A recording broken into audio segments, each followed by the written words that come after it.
బొత్స గారు, మీరు మంత్రిగా ఉన్నప్పుడు శాసనసభ సాక్షిగా మా అమ్మను అవమానించినప్పుడు మీరు ఏం చేశారు సార్? మా తల్లిని అవమానించినప్పుడు ఏం చేశారు? ఏం చేశారు అంటున్నా? మీరు మారుతారా? మహిళల గురించి మీరు మారుతారా? నేను కళ్యాణి గౌరవం అన్నాను. నాకు మహిళలు గౌరవిస్తాను. మా అమ్మ నాకు నేర్పించింది సార్. మీ నాయకుడికి నేర్పించలేదేమో, నాకు నేర్పించాడు. మహిళలు ఎట్లా గౌరవించాలో నాకు తెలుసు సార్. శాసనసభ సాక్షిగా మా తల్లిని అవమానించారు. కావాలంటే వీడియో బిల్ ప్లేట్ లో ఆడియో ఉంది, దాంట్లో క్లియర్ గా.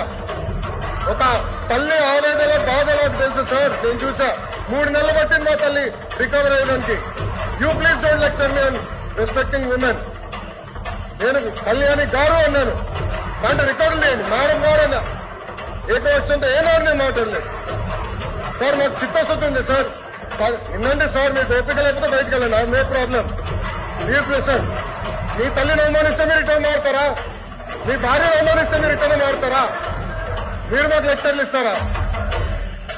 నేను మేడం గారు అన్నాను, కళ్యాణి గారు అన్నాను, భార్య అన్నారు మేడం గారు అన్నాను. నేను మేడం గారు ఏనాడు అనలేదు. మహిళ అంటే నాకు గౌరవం సార్.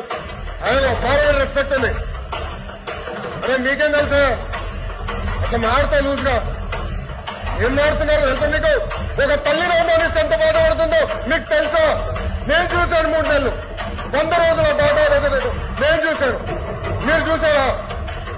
ఒక మహిళ అవమానిస్తే, శాసనసభ సాక్షి అవమానిస్తే ఎంత కుమిలిపోయిందో నేను చూశాను. మీరున్నారా? ఈ రోజు కూడా మీ కార్యకర్తలు ఏం చేస్తారండి? మా మహిళలు వ్యతిరేకంగా పోస్టు పెడతారా? మా మహిళలకు ఇచ్చి వచ్చేదని పోస్టు పెడతారా?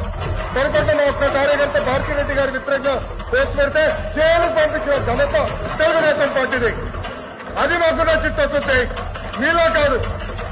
మహిళలు తిడితే ఆనందపడితే వ్యక్తులు మేము కానే కాదు. ఆ రోజు మంత్రిగా ఉన్నాడు ఈయన. నుంచిన ఆ రోజు చెప్పాలి సార్. వీడియో నా దగ్గర ఉంది. I'm ready. డిబేట్ చేద్దాం.